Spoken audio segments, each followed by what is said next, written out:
말을 정제해서 사용하기라는 제목으로 하나님 말씀 증거하도록 하겠습니다. 성경을 보면 말이 되게 중요합니다. 그래서 특별히 지도자로 쓰임 받고자 하는 사람은 말이 중요하다 이렇게 얘기합니다. 우리가 하나님 앞에 쓰임 받는 그릇이 되기 원하지 않습니까? 선한 목자가 돼야 되고 우리가 제사장 아닙니까? 말이 중요하다는 것입니다. 그래서 지도자의 자격 가운데 이 말 쓰는 거 이거를 되게 많이 얘기하는 것 같아요. 모세도 하나님이 부르실 때 나 자격 없습니다 그럴 때 뭐라고 표현하죠? 출애굽기 4장 10절 보니까 오 주여 나는 본래 말을 잘하지 못하는 자입니다. 뭐 이렇게 얘기합니다. 그래서 13절에 보니까 오 주여 보낼 만한 자를 보내소서. 그러니까 자기 자인식이 어떤 거예요? 말을 잘하지 못하면은 말에 온전하지 못하면은 지도자 자격이 없습니다. 이렇게 나가는 거 아니에요.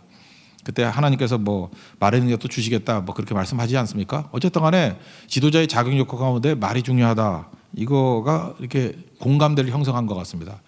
예레미야도 똑같아요. 예레미야 1장 6절을 보니까 되게 자격이 없습니다. 그럴 때 어떻게 표현하느냐 하면은 이렇게 표현해요. 보소서 나는 아이입니다. 말할 줄을 알지 못하나이다.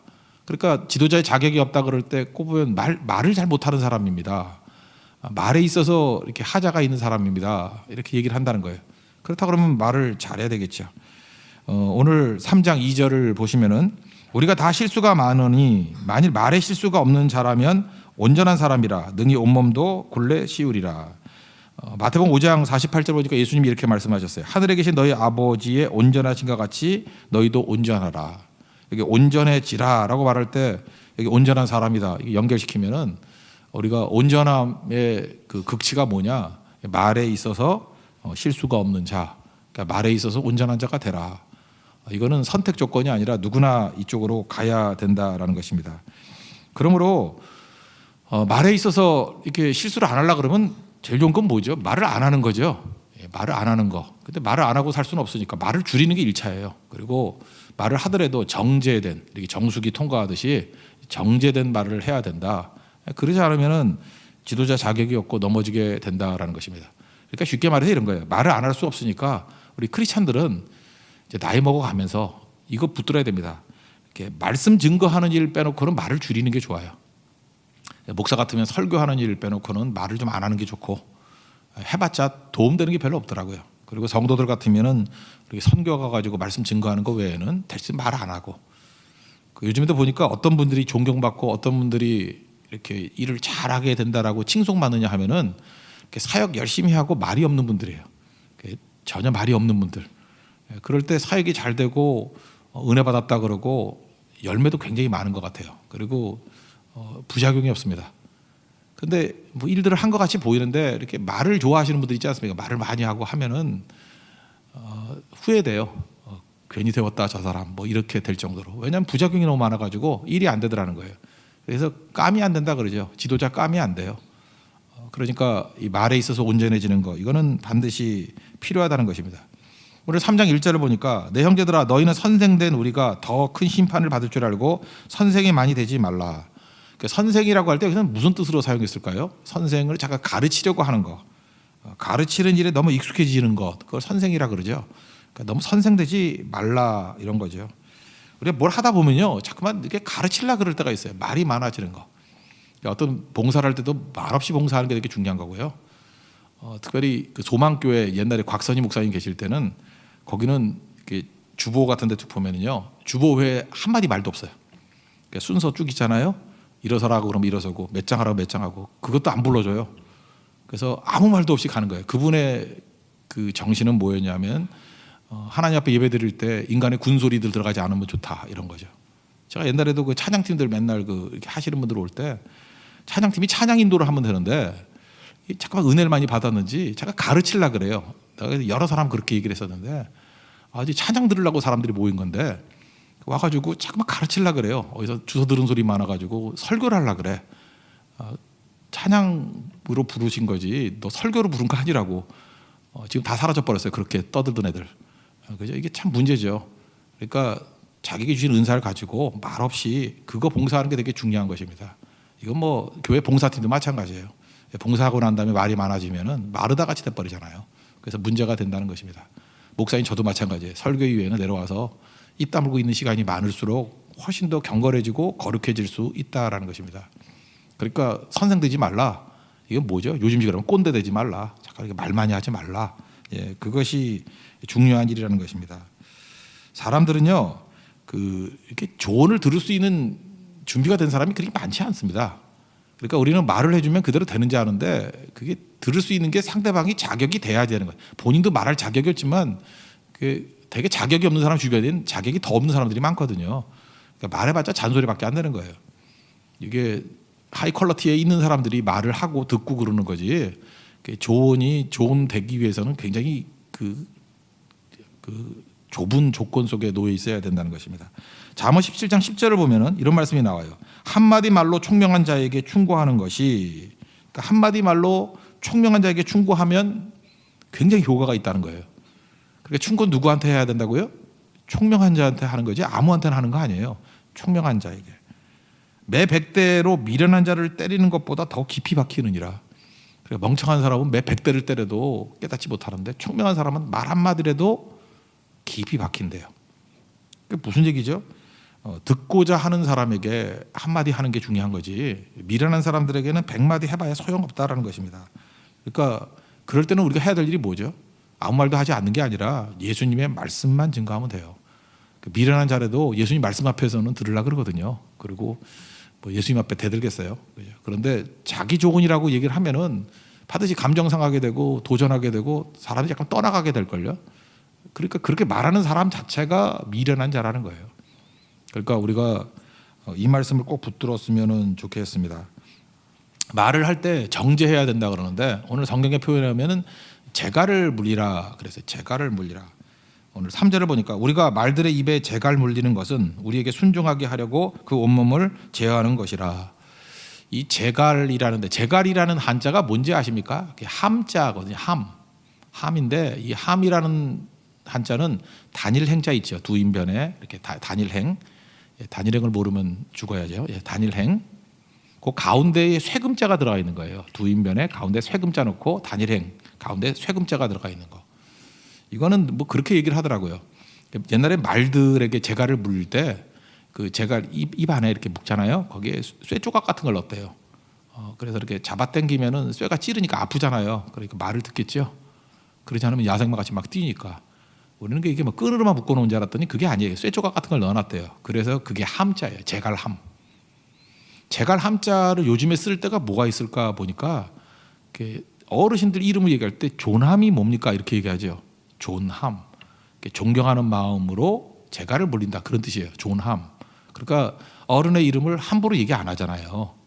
그래서 존함이 어떻게 되십니까? 그러면 이제 한자 한자 띄어가지고 제 이름을 할게요. 그냥 전자, 병자, 옥자입니다. 이렇게 표현하기도 하고요. 그래서 이름을 함부로 부르지 않았어요. 이런 전통은 성경에도 있는 것 같아요. 그래서 구약 성경에 하나님의 이름이 이 구약 성경은 모음이 없는 거 아시죠? 히브리어는 다 자음으로만 돼 있고 모음은 어떻게 하느냐? 관습적으로 다 하는 거예요. 우리 한국 사람들이 이렇게 초성만 써놔도 되게 알잖아요. 모르세요? 뭐 시옷, 리을, 히읗 이렇게 쓰면 뭐라 그러죠? 안 해봐서 뭐래? 사랑해 그런 거 아니에요? 또 몇 개 더 해볼까? 그 되게 보면은 이렇게 초성만 써도 알잖아요. 마찬가지로 이스라엘은 그게 단어가 많지 않았던 것 같아요. 그래서 그걸 아는 거예요. 아는 거. 나중에 그 마소라 사본에서는 거기를 집어넣었거든요. 이렇게 후대가 돼가지고 발음이 틀릴까봐. 그렇지만 초창기 때는 그냥 읽으면 아는 거예요. 그래서 하나님의 자음이 그냥 영어로 표현할게요. 이해하게요. YHWH예요. YHWH. 그리고 이거는 발음을 안 해요. 그리고 읽을 때는 그냥 주님이라고 읽어요. 지금도 영어에 그런 표현이 있죠. God이라는 표현을 다 the Lord로 바꿔놨죠. 이게 이제 그 전통이에요. 하나님을 이름 부르지 않고 그냥 주님이라고 부르는 거예요. 근데 그 주님이라는 단어가 아도나이거든요. 아도나이. 그래서 YHWH에다가 아도나이의 모음이 AIAI죠. 아도나이니까 그걸 갖다 집어넣은 거예요. 그러니까 어떻게 발음이 되냐면 여호와로 발음이 되는 거예요. 그러니까 하나님의 이름은 여호와가 아니겠죠. 이렇게 만들어낸 거예요. 그죠? 하나님의 이름이 있는데 거기 아도나이의 모음을 집어넣어서 여호와, 영어로 하면 제호바죠. 제호바 뭐 이렇게 부른다는 거예요. 그래서 그걸 또 굳이 이거 아니라 그래서 막 학자들이 막 연구를 한 거예요. 그 모음이 아니고 진짜 모음은 그래서 야훼다 뭐 이렇게 얘기하죠. 근데 야훼라는 것도 학자들의 추정이지 야훼일지 아닐지도 몰라요. 근데 그게 이런 정신이 뭐죠 지금? 우리가 여호와 하나님이라고 불러가지고 구원 못 받는 거 아니니까 여호와 하나님이라고 부르세요. 꼭 보면 잘난 척하는 사람 있고 야훼 하나님 이러는데 야훼라고 불러도 구원 받고요. 여호와라고 불러도 구원 받아요. 아니면 주님이라고 불러도 구원 받고. 근데 잘난 척하지 말고 그냥 성경이 여호와로 돼 있으면 여호와로 부르는 게 좋은 것 같아요. 그죠? 근데 그 뜻은 알아야겠죠. 그러니까 하나님에 대해서 어떻게 생각한 거죠? 존함, 존경하는 마음과 재갈 물리는 마음으로. 그러니까 하나님에 대해서 이렇게 함부로 얘기하는 거 아니죠. 존함. 어른에 대해서도 함부로 얘기하지 않는 거. 이게 재갈 물리는 거라고요. 이게 얼마나 중요한지 모르겠죠. 그러니까 지도자는 적어도 막말하면 안 되겠죠. 함부로 말하면 안 되고 말한 거에 대한 실수가 있으면 다시 조심하고 회개하고 시간이 가면 갈수록 이렇게 입에 재갈 물리는 모습들이 있어야겠죠. 말할 때마다 다닐 때마다 가운데 쇳덩어리가 있어야 돼. 나를 찌르는 쇳덩어리가 있어야 돼요. 그게 재갈이거든요. 함자. 그런 인생을 살아야 된다라는 것입니다. 오늘 이게 중요한 거예요. 그래서 말은 그냥 하는 게 아니에요. 말에 재갈을 물리듯이 이 쇳조각을 넣어가지고 제어하듯이 우리 말도 제어 없이 막 나오면 안 되죠. 그래서 어떤 사람은 말을 함부로 하는 사람을 이렇게 표현하잖아요. 저 사람은 그 뇌를 통과하지 않고 입으로 나간다고. 그런 사람이 있어요. 그죠? 입으로 말하고 나중에 생각하는 사람 있죠. 이게 뇌를 통과하지 않고 그러니까 여러분이 뇌를 통과해서 말이 나가야 되죠. 그러니까 생각 없는 말을 하는 사람들이 있다 그러죠. 그럴 때는 재갈을 물리고 재갈을 물리려고 그랬더니 무슨 이렇게 수건으로만 이렇게 묶는데 아니에요. 거기다가 쇳조각을 집어넣어야 돼요. 그래서 재갈을 세게 물리면 막 피가 줄줄 흘러야 돼. 그게 재갈이에요. 재갈 함자. 쇳덩어리가 들어가 있어요. 쇳덩어리, 쇳조각이. 그 정도로 우리가 말을 절제해야 된다라는 것입니다. 잠언 13장 3절을 보니까 입을 지키는 자는 자기의 생명을 보존하는 자다. 말 잘못해가지고 설화로 인해서 죽는 사람들도 많다라는 거죠. 말을 정제해야 된다. 그러면 이 말을 어떻게 정제해야 되느냐? 몇 가지 원칙이 있는데 첫째 원칙은 그거 같아요. 덕이 되는 말을 하라. 이게 고린도전서 10장 23절에 나오는데 모든 것이 가하나 다 할 수 있다는 거죠. 모든 것이 유익한 것이 아니요 모든 것이 가하나 모든 것이 덕을 세우는 것이 아니니. 할 수 있다는 거 다 할 수 있지만 덕을 세우는 말을 해야 된다. 덕이 뭐죠? 유익이 되는 거. 말이라고 다 말이 아니라는 거예요. 유익이 되지 않으면은 맞는 말이라 할지라도 하지 말라는 거예요. 그러니까 말을 할 때 항상 원칙이 이거예요. 이 말을 하는 게 유익이 될까? 지금 저 사람이 어리석은 사람이에요. 말해봤자 이해 못할 거예요. 그럼 유익이 안 되잖아요. 괜히 성질만 나고. 그럼 말하지 말아야죠. 그래서 어떤 총명한 사람이 있어요. 말하면 도움이 돼요. 그때는 총명함을 확인하고 난 다음에 말해야죠. 그거 아니면은 더 할 수 있는 게 뭐죠? 말보다도 우리는 기도를 많이 해야 돼요. 하나님 저 사람이 아무리 봐도 뭐 기도할 때는 못 들으니까 좀 바보같이 보이거든요. 말귀를 못 알을 것 같아요. 주님 불쌍히 여겨주세요. 그리고 기도해야죠. 그러지 않고 이렇게 말부터 먼저 나간다 그러면 덕이 되지 못한다라는 것입니다. 우리 이게 사회자라든지 이렇게 뭐 앞에서 이끌어가는 사람 중에서 제일 바보 같은 사람이 부정적인 얘기하는 거예요. 말 많은 거. 예를 들어서 이렇게 인도를 하는데 여러분 오늘 수요일인데 힘드시죠? 이건 나가 죽어야 돼 이런 말 하는 사람은 힘이 안 들더라도 그 사람만 보면 힘이 들어. 아유 너 때문에 힘들다야. 그죠? 영성이 되게 중요한데 지가 기도 생활 안 하고 영성이 바닥이 되니까 지가 힘드니까 다 힘든 줄 알아. 그러니까 힘드시죠? 그건 지도자 깜이 아니에요. 깜이. 아무리 힘들더라도 그죠? 희망이 되고 소망이 되는 말씀을 해야 돼요. 어디서 힘드시죠? 그런 소리래요. 설교할 때 제가 설교학 시간에도 배웠던 얘기가 그거예요. 설교자들이 뭐 신방도 많고 바쁘다 보니까 설교 준비 못 하잖아요. 가끔마다 정직하다 그래가지고 올라와가지고 그래요. 여러분 죄송합니다. 오늘 설교 준비를 잘 못했는데요. 그리고 설교 시작하는 목사님들이 있어요. 설교 준비 잘 못했대. 그러면 성도들은 뭐라고 얘기하죠? 근데 왜 섰냐? 그런 느낌 안 들어요? 내가 지금 안양에서 왔는데 너 왜 섰냐? 내가 이 죽을 고생해서 이거 왔는데 뭐 준비가 안 됐다고? 뭐 듣는 순간에 속은 느낌이 들죠. 아유 저게 목사야 뭐 이런 생각이 들고 왜 섰냐? 억울한 생각이 드는 거죠. 그래서 우리 설교학 교수님 맨날 그랬어요. 그죠? 뻔뻔하게 살라고. 마치 설교 준비를 잘했냐 그런 말 하지 말라고. 그리고 그냥 하래요. 그러면 성령께서 또 불쌍해서 한번 도와주실 때가 있대. 진짜 그럴 때 되게 많아요. 그죠? 제가 설교 준비 안 됐다고 말한 적이 있어요 없어요? 한 번도 없죠. 그러면 뒤집어서 제가 설교 준비를 안 하고 섰을 때가 있었을까요? 없었을까요? 없다 그러는 분도 있는데 참 믿음이 크도다. 그죠? 예. 예, 그런 거죠. 인간인데 그럴 리가 있나요? 사실 오늘 그랬어요. 준비가 안 된 거예요. 오늘 새벽에 그랬어요. 저 말레이시아 갔다 와서 좀 피곤했는가 봐요. 제가 웬만하면 이렇게 미리 일찍 깨서 준비하거든요. 저는 한 3시쯤에 깨가지고 이제 타이핑을 하고 그러는데 눈 떠보니까 5시 10분이야.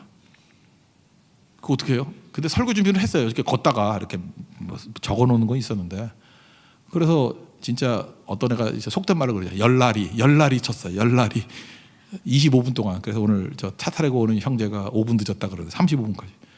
오늘 새벽에 그런 설교예요. 그러니까 뭐 묵상이 안 된 건 아닌데 그 왜 그 타이핑이 필요하냐면은 성경 구절 같은 거 정확히 인용을 해야 되잖아요. 그죠? 근데 또 하나님이 또 특별히 은혜를 주시더라고. 그래서 20분 만에 했어요. 근데 그렇게 될 일은 없죠. 근데 그럴 때도 있잖아요. 어떤 때는. 그죠? 그래도 모르잖아요. 성도들. 아무도 모르잖아. 말하니까 알지. 그죠? 말하니까 알지. 예, 그렇게 말할 필요 없다라는 거예요. 그거는 말하지 않아도 아유 저거 준비 안 됐고 다 성도는 안 나는 거예요. 영적인 존재인데 그걸 모르겠어요. 그럴 때는 어떻게 해야 되죠? 한심하다 그러지 말고 또 기도해 줘야죠. 우리 목사가 요즘에 묵상이 없는가 봐요. 그래서 기도해 주고 그렇게 하는 게 꼭 필요하다는 것입니다. 또 하나 요즘에 우리 교회는 매번 이제 간증을 하잖아요. 선거 갔다 와서 간증할 때마다 내 심정을 알아요. 근데 첫 마디가 떨리네요. 이러고 시작하는 분이 있어요. 떨리네요. 정말 미리 얘기해 줄 걸 그런 생각이 들어요. 그때는 떨리네요라고 표현하는 게 아니고 떨리더라도 다 떨리죠. 처음 하나 되고 쉽겠어요. 그죠? 그래서 저는 전교인들을 다 간증을 시켰으면 좋겠어요. 그래야 설교가 얼마나 힘든지를 깨닫게 되는 걸 알게 되는 건데 그죠? 이렇게 떨리네요 이러는데 그때 떨린다 그러면 이렇게 표현하세요. 그냥 예수님 제가 약하니까 도와주세요. 그러고 시작하라고요. 그게 떨린다는 뜻이죠. 저는 약합니다. 예수님 도와주세요. 그러고 시작하라고요. 그러면은 떨리고 있구나. 그렇지만 예수님 의지하고 있구나. 그러면 그게 나쁜 뜻으로 전달이 안 되고 오히려 긍정적인 것으로 전달이 되겠죠. 그게 아다르고 어다른 거라고요. 그러니까 유익이 되는 표현을 하는 거 이게 되게 중요한 거죠. 그러니까 앞에 서는 사람들이 이게 언어 훈련이 안 된 사람이 서놓으면요 이게 전체 다 망치는 거예요. 그러니까 부정적인 얘기는 절대 하는 게 아니고 제일 중요한 건 말을 줄이는 거예요. 말 안 하는 게 중요해요. 말 안 하는 거 자기 할 일 하고. 그래서 그 다음부터 한두 마디 하는 거는 그건 제가 볼 때 정제된 하나님 말씀만을 증거해야 되는 거지 쓸데없는 소리 하는 거는 옳지 않다고 생각을 합니다. 관계가 틀어지잖아요. 관계가 틀어진다는 건 인간관계는 다 틀어지잖아요. 왜 그렇죠? 틀어졌다는 거 느낄 때가 느낌이 안 좋을 때. 아무리 친한 사람도 느낌이 안 좋아지잖아요. 그리고 그때마다 말이 독해지고 또 시선이 차가워. 잘 쳐다보지도 않고. 그리고 마음이 나에게 고통을 주려는 마음이 있어요. 이게 느껴지거든요. 그러면 이게 멀어지잖아요. 틀어지는 게 없는 게 아니에요. 우리 다 틀어지는 게 있는데 그때 유익한 말을 하는 거예요. 저는 어떤 남편이 자기 아내가 보낸 편지를 자랑하는 걸 봤어요. 이건 분명히 자랑이에요. 자랑인데 저도 부러웠어요. 이렇게 남편하고 아내하고 이렇게 관계가 틀어졌어요. 뭐가 이렇게 문제가 있었는가 봐. 그래서 전 얘기는 들었는데 뭐 소개할 필요는 없는 것 같아요. 남편과 아내가 이렇게 극심하게 다툼이 있었어요. 그랬더니 아내가 편지를 하나 보낸 거예요, 남편한테. 근데 할 말 다 했는데 남편이 마음이 풀렸어. 여보, 첫 번째 줄. 두 번째 줄이 뭔지 알아요? 정말 미워 죽겠어. 밉다는 얘기를 써놨어요. 세 번째, 사랑하는 아내가. 와, 이거 고수예요, 고수. 여보, 미워 죽겠어. 사랑하는 아내가. 그러니까 남편이 그거 들고 다니면 자랑을 하는 거예요. 그죠? 이렇게 지혜로운 아비가일 같은 아내가 어디 있냐고. 그죠? 그래서 너무 순수하고 잠깐만 자랑하면 뺏긴다고 내가 별소리 다 했거든요. 근데 좀 젊은 부부예요. 젊은 부부인데 정말 이렇게 지혜로운 거죠. 그죠? 이게 덕이 되는 거죠. 그러니까 아내가 남편에게 할 말 다 한 거예요. 지금 제가 요약한 거지만 내용에 있어서 다 얘기한 거예요. 근데 마지막 누구로부터 왔느냐? 사랑하는 아내가. 거기서 다 녹아버리는 거예요. 그러니까 앞에 있는 모든 걸 다 받아들이게 되는 거죠. 이게 푸는 과정이에요. 푸는 과정. 이게 꼭 필요하다고 생각을 합니다. 영화 같은 데 보면은 도입부를 되게 중요시 여기잖아요. 처음 3분이 처음 5분이 영화 전체를 다 결정짓는다 그러죠. 우리 대화할 때도 마찬가지예요. 처음을 잘해야 돼요. 처음 3분 대화를 들어보면 나머지 15분 대화가 어떻게 될지를 안다 그러잖아요. 그래서 처음부터 나쁜 얘기 하는 거 아니고 혹시라도 무슨 조언을 하거나 나쁜 얘기를 한다 그러면 처음에 좋은 얘기, 칭찬과 격려로부터 시작하죠. 사도 바울도 그 좀 망나니 같은 교회 있었잖아요. 고린도 교회 같은데 그래도 처음부터 욕 안 했어요. 막 격려해주고 뭐 하나님께 너희 세워주신 거 감사한다 그러고 믿음이 굳건히 선 걸 감사한다 그러고 그렇게 칭찬해주고 난 다음에 우리는 알죠. 많이 읽어서 뒤에 개작사를 내죠, 그죠? 근데 그게 이제 중요한 거라고요. 이게 도입부가 중요한 거. 그러니까 항상 이게 말씀을 증거할 때도 유익이 되는지 안 되든지 그걸 꼭 알고 진행하는 게 꼭 필요하다는 것입니다. 유익이 되는 말을 하지 못할 때의 이 멘탈 상태가 뭐냐면 뇌의 상태, 화났을 때예요. 우리 대뇌가 있죠, 대뇌. 이 뇌가 있잖아요. 이게 골게 보면 뇌가 있잖아요. 그러면 이렇게 주먹을 줘보세요, 주먹. 이 엄지 빼놓고 이렇게 검지부터 네 손가락. 이게 뇌하고 비슷하게 생겼어. 그래서 차분할 때는요, 이 되뇌 피질이라 그러죠. 피질이 작용을 해요. 그래서 뭐 이게 다 있는데 추론, 연산, 외국어, 뭐 이렇게 접속하는데 쓰는 거 이렇게 뇌 부분이 있어요. 요즘에 뇌과학이 되게 발달됐거든요. 이게 어느 부분이 됐는지 이게 쭉 나와요. 근데 검지 쪽에 해당되는 거 딱 주먹지면 검지 쪽에 해당되는 게 이게 반사적인 뇌예요. 이건 반사신경이 있는 뇌. 그런데 차분할 때는 이 뇌 전체가 이렇게 사고하는 뇌가 된대요. 차분할 때는 뇌가 생각을 많이 해요. 사고, 추론, 판단 이런 걸 잘해요. 근데 화가 나잖아요. 그러면 원래 검지만 이 반사하는 뇌였는데 이게 몽창 다 반사하는 뇌가 돼버린대요. 그러니까 쉽게 말해서 머리 나쁜 동물을 새라 그러잖아요. 새대가리. 새대가리 모르세요? 새대가리가 왜 새대가리냐면 새대가리는 피질이 별로 없고 뇌 전체가 반사뇌예요. 왜냐하면 약한 동물이니까 새는 두 가지밖에 없는 거예요. 이렇게 반사신경밖에 없어요. 날 거냐 도망갈 거냐 그 두 가지 하나를 해. 날 거냐 그래서 뭐 옆에만 가도 싹 날아가 버리잖아요. 새 몰라요? 닭도 그렇잖아. 닭대가리 그죠? 닭은 먹는 거 아니면은 뭐 도망치는 그거밖에 없잖아요. 그러니까 이게 반사적인 뇌밖에 없어요. 그래서 새는 머리가 좋지 않아요. 피질이 없기 때문에. 근데 분노하면요 다 새대가리 돼요.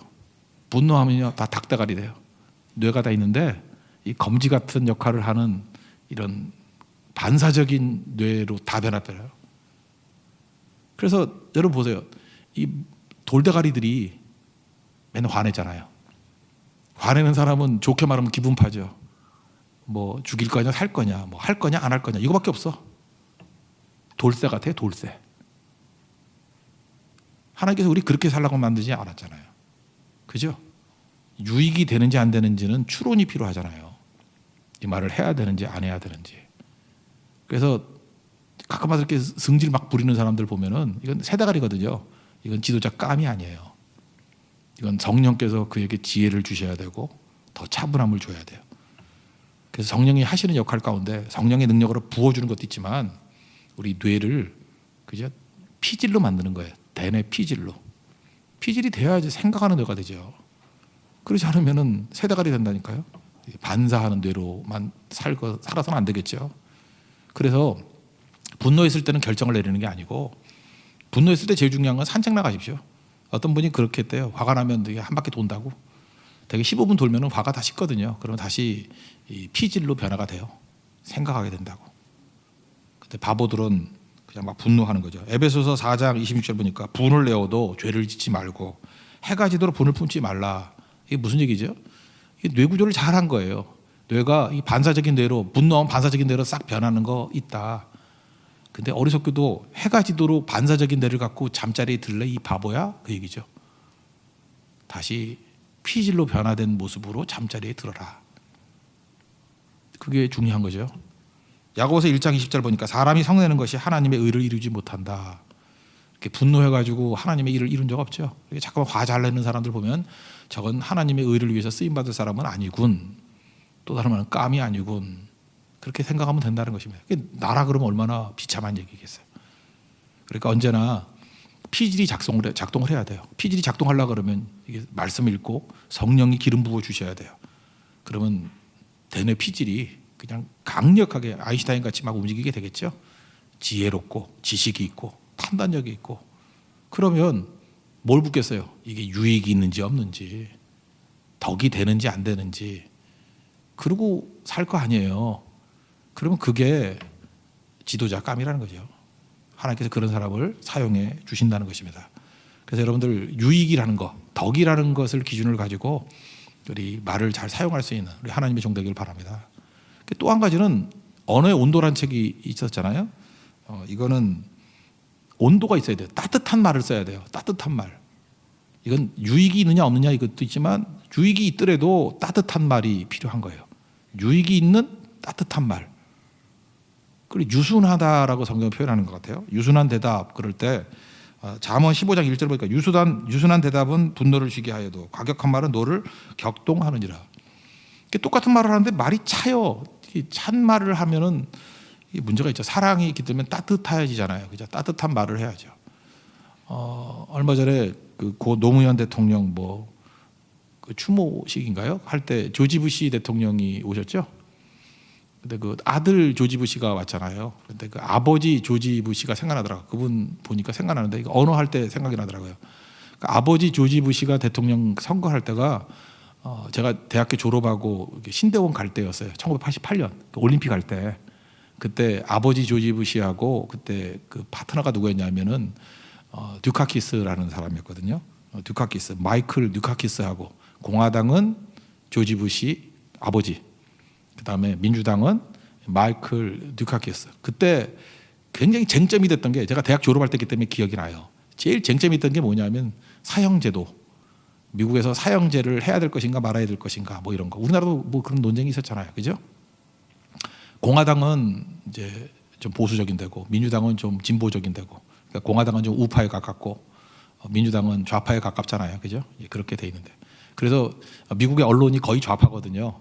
그래서 뉴욕 타임즈라든지 CNN이나 이런 거 쭉 보면은 그 민주당의 우호적인 기사를 많이 써요. 그래서 우리 한국에서는 CNN이나 뉴욕 타임즈 이런 거 보면은 트럼프 대통령이 될 리가 없죠. 그래서 우리는 이상하게 얘기잖아요. 근데 이제 우파적인 팍스뉴스나 이런 거 보면은 트럼프가 된다. 근데 까보니까 트럼프가 돼버렸죠. 미국도 굉장히 이게 갈라져 있는 것에서 이게 외신만 보고 판단하면 틀리는 것 같아요. 지금은 시대가 그런 시대가 아닌 것 같아요. 그걸 잘 읽을 줄 아는 것도 되게 중요한 것 같습니다. 근데 1988년도에 이런 사형제도 갖고 극렬하게 충돌이 있었다고요. 그때에 조지 부시가 이렇게 질문했어요. 그 TV 토론을 할 때 그게 기억이 나요. 만약에 듀카키스 당신 아내가 성폭행을 당하고 그 다음에 살해를 당했다고 폭행당하고 그놈이 죽여버렸다고. 그래도 그놈 사형시키는 거에 반대하겠냐고.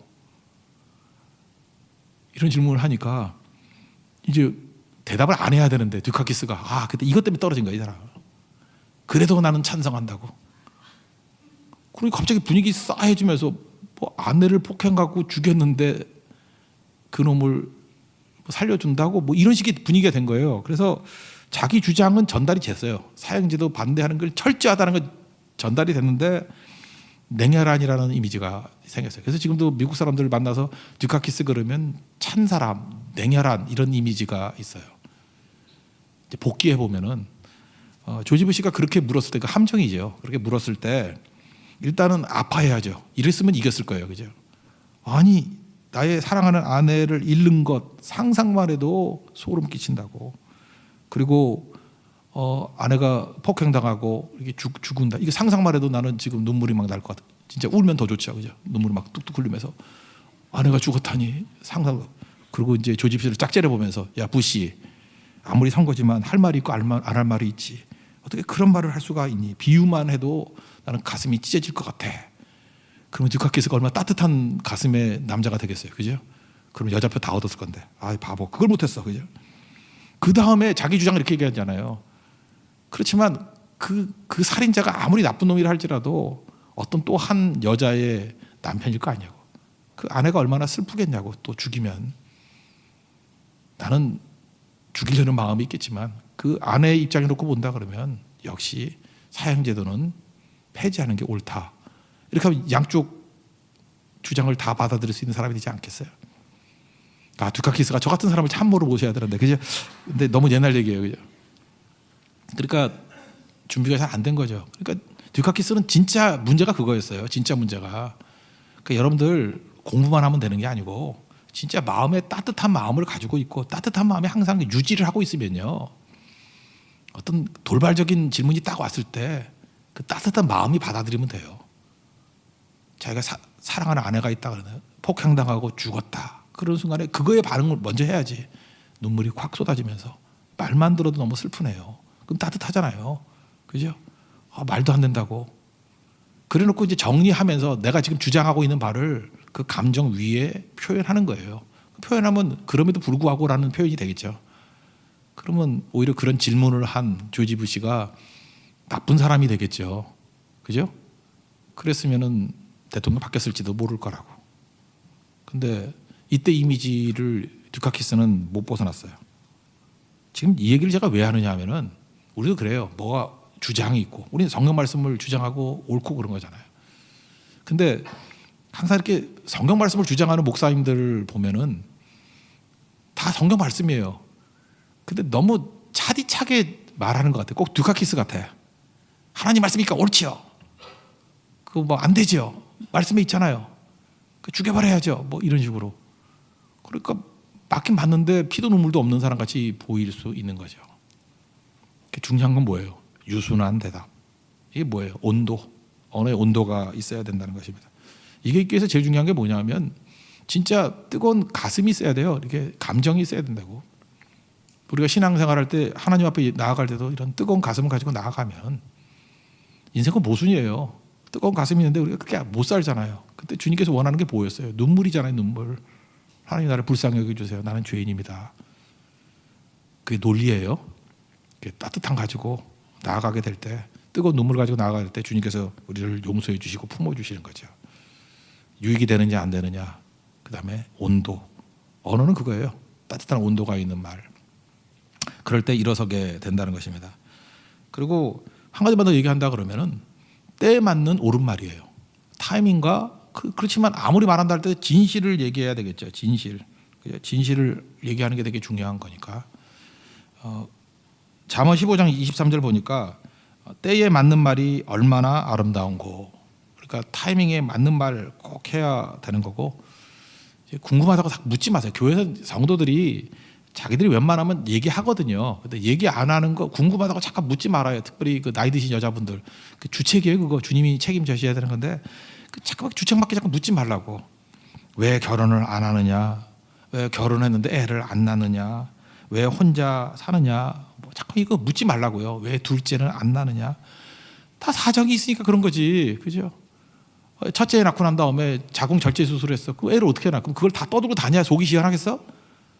그 알면 또 그렇구나 하고 동네 동안 다니면서 뭐 수술했대 뭐 어땠대 이러고 다니면 주님이 빨리 불러가요. 그러면 그러지 말라고요. 그래서 우리 보통 그러잖아요. 그런 거 잠깐 궁금하면 30만 원 내고 물어봐요.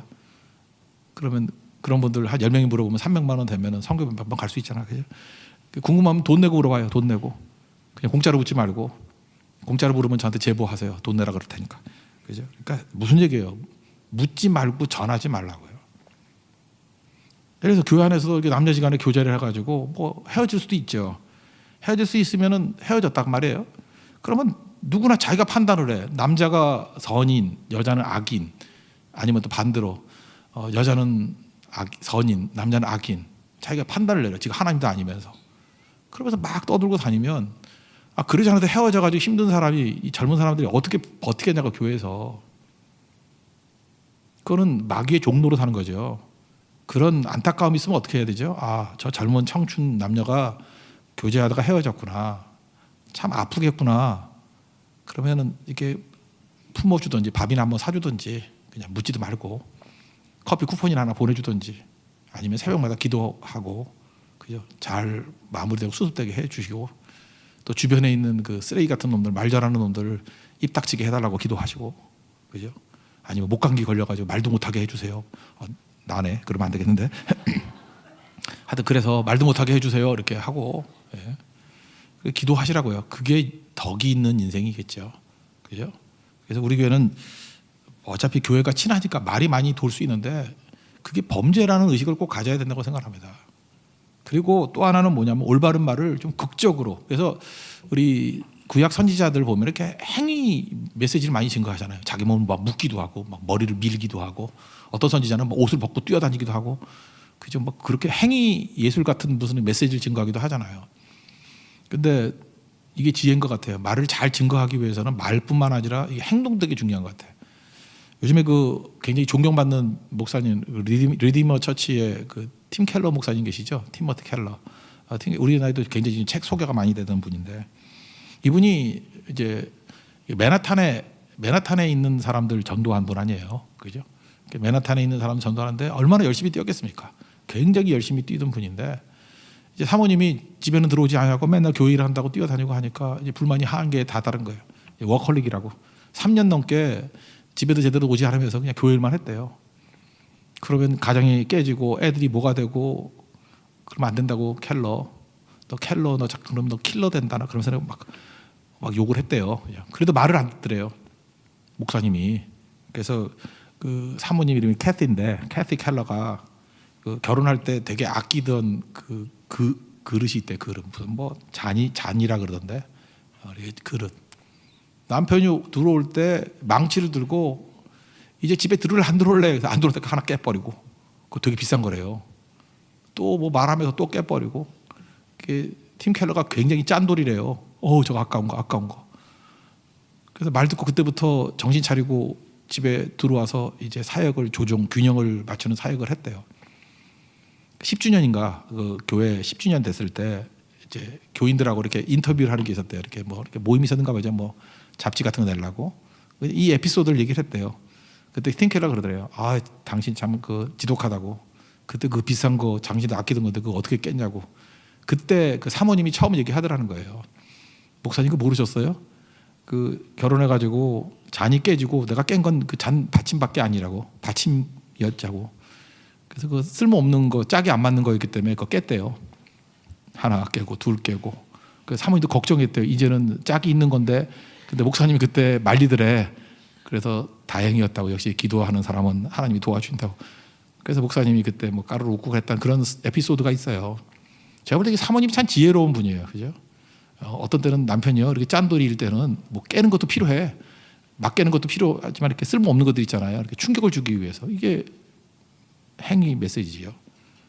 정신 차리라는 거죠. 이 그릇 깨지듯이 우리 집안 깨질 수 있다고, 파경될 수 있다고, 거울이 깨질 수 있다고. 저는 이런 것도 되게 중요하다고 생각해요. 이게 때에 맞는 진실된 메시지예요. 하여튼 뭐 여러 가지 문제들이 있겠죠. 이렇게 잘 전도를 하는 거 이건 너무너무 중요하다고 생각합니다. 우리가 말할 때 하나님의 지혜를 가지고 우리 따뜻하게 잘 증거해서 우리 하나님의 교회를 건강히 세우고 가정도 건강히 세우고 우리 포도나무 비유에서 나오잖아요. 일이 아니라 관계라고요. 하나님 관계가 좋아야 되고 사람 관계가 좋아야만 열매가 돌 수 있습니다. 우리 관계에 있어서 하나님의 축복을 누리는 거 핵심은 말에 있어요. 정제된 말 사용해서 하나님 앞에서 이런 풍성한 열매가 얻을 수 있는 믿음의 종 되기를 축원합니다. 자리에서 일어나겠습니다. 고달픈 인생길 진행하겠습니다.